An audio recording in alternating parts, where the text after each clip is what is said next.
So if I'm walking around, if I'm in my bed, or if I'm sitting on my couch, I want to be able to see that digital display. That makes sense, right? That's what it's there for. So make sure you can see it. Also, it's nice to see the battery level indicator.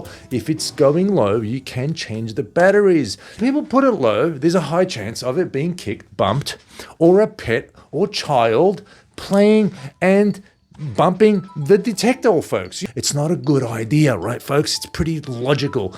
So I don't recommend people put it low to the ground. I recommend them putting it above 4 foot, up to 6 foot, where it's also easy to touch so that you could change the batteries.